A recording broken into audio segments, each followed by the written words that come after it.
Bonani and welcome to Wisdom X Magaziwe. Mina ke ingane yamakhehla amadala, amakhehla amakhulu, amakhehla amahle. If you're watching for the first time, siyakwamukela.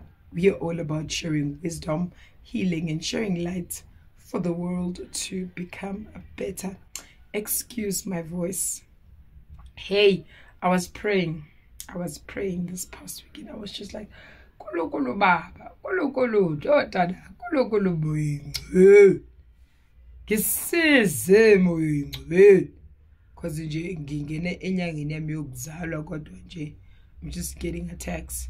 But because of God is God, here I am. I'm still standing. It's just that my voice is a bit husky. It's a bit not so nice, but simile ungunaphakade.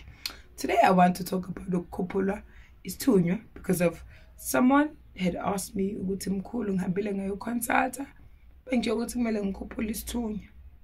It's not easy for me ukuthi ngivele ngikukhe phezulu, yabo. You might come with questions to me and say ngihambe ngayendaweni so, and then they said this. You get what I'm saying? So basically when you come to me, you want me to like consult you based on that.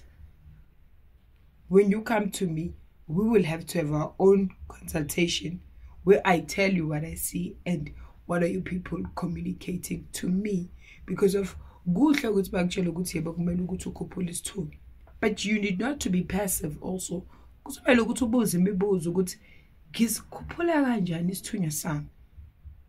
Ngiphakamisa kanjani ingilosi yami? Ngiyakuzwa, ngiyamukela ukuthi kumele ngikwenze.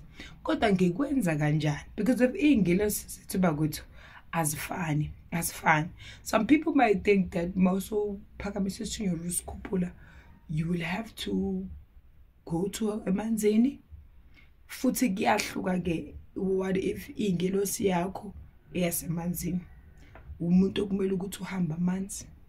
Or kuzomela ukuthi uhamba ihlane, uhamba intaba. Lokho luhlezi ukhule. What type of angel are you walking with? Yinto ekumele siqale lapho. Yinto okumele ukuthi uyazi ukuthi okay, kuthiwa ngikhuphula isithunywa, kuthiwa ngikhuphula ingilosi. Ngilosi yiphi yona? Qubukaphi, velaphi, sebenza kanjani?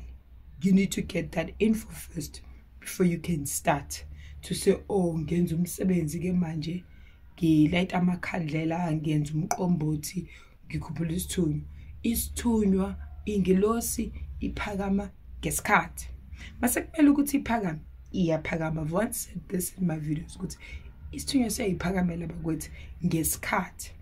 But for you to meet ingilosi yakho halfway, you will have to do the necessary things like drinking water, staying clean, staying prayerful. The type of things that you need to have. Mhlambe kumele ube neduku elimhlophe, ube nesiphike esimhlophe. Ukhuleke ngazo, kube izinto okhuleka ngazo, kube nezinto okhuleka ngazo. Because once you start acting now and doing the things that needs to be done, ingilosi izoqala ke ikukhanyisela. Iqale ke ikubonise. So you might be thinking ukukhuphula ingilosi yakho, ukukhuphula isithunywa, it's a big event ukuthi kuzomela uhambe emanzini. Ingilosi zethu azifanani, elesikhathini samanje ingilosi azisasebenzi njengakudala, njengamandulo. Uma kumele uye emanzini, uzotshelwa, uzoboniswa. Uma kumele uhambe intaba, uzohamba uye entabeni. Because of in my journey, bengihlala ngisesenkonzweni esikhathini esiningi up until inkaze ngayeka inkonzo. But what I'll tell you is that enkonzweni besinokuya emanzini sinesikhathi unyaka nonyaka. When spring starts, they will tell us kuyo emanzini siyohlanjululwa soyenza. We go to the waters. But can I tell you, as I was there, ingilosi yami bengekho le phezulu, ibingaba nginomsindo futhi bengingarasi. I wasn't making any noise. But I was just a prayerful person and I was able to see things.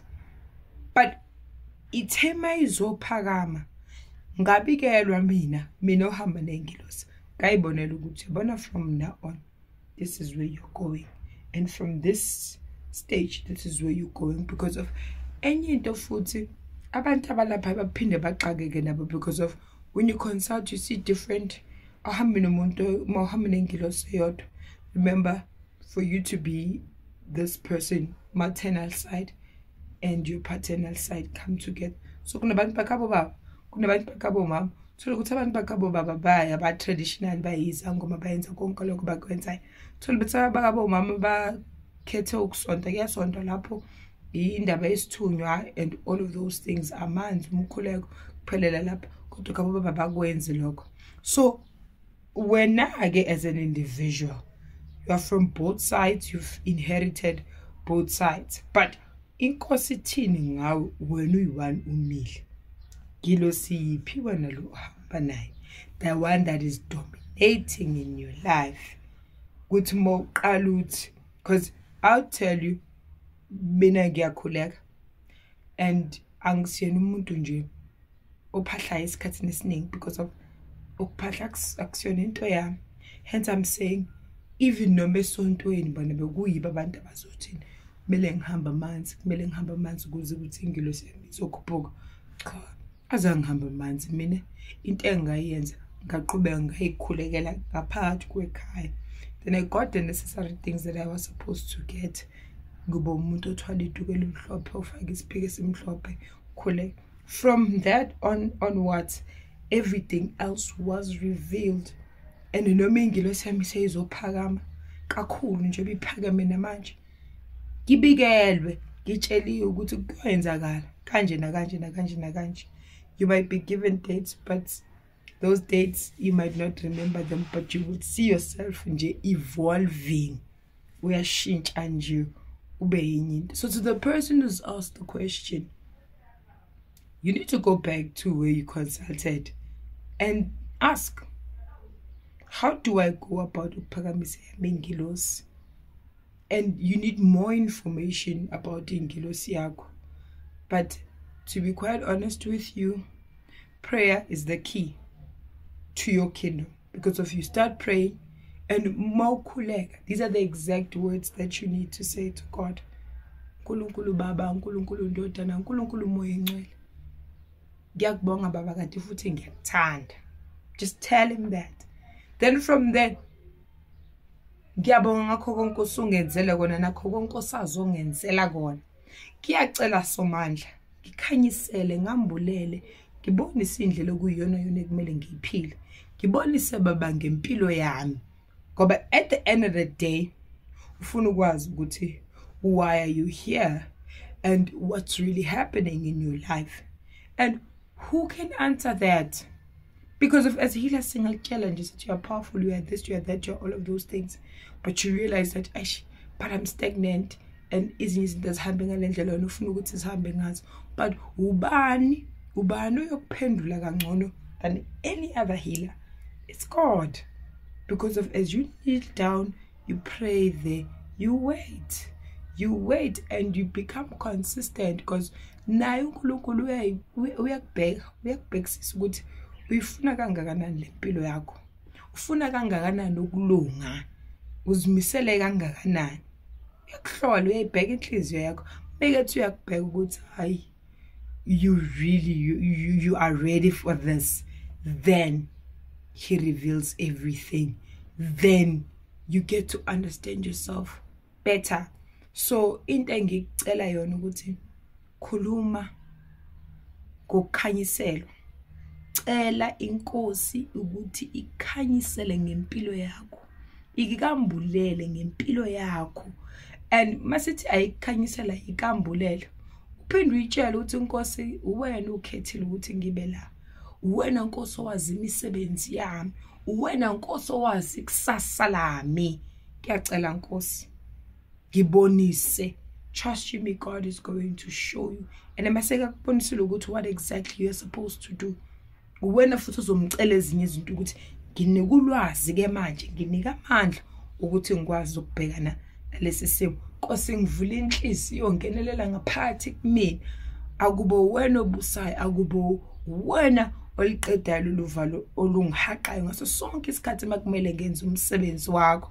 Amen, hallelujah. So ngiyacela abantu when you consult, you need to ask questions. You say, okay, angazi, how do I go about this? Because if you are out there, you are told Ukuphakamisa Isithunywa, but you don't have any idea ukuthi how do you start? Uqalaphi wenzani? Ukhuluma uthini? And ingilosi yakho, which side kahle kahle iphumaphi? Which side iphuma kweliphi side? Is it the maternal side or is it the paternal side? Because of you have both sides, but there is this one side that dominates, you know, and esikhathini esiningi the mother side dominates, and the affects the reason why the mother side dominates. But I'll just leave it here.